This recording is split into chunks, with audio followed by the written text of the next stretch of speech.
మామూలుగా అయితే ఇంతమంది రారు. మీలో నేను చూస్తున్నా, ఇది అవుతానే పిలిచి సన్మానం చేస్తాం.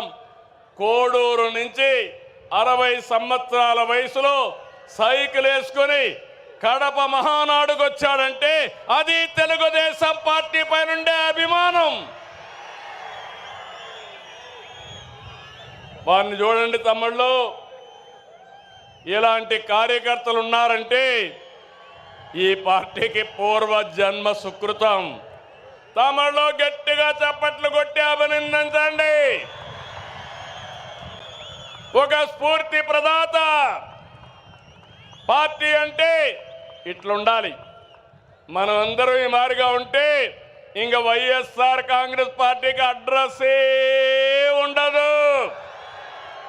అవునా కాదా? ఉంటామని చెప్పండి.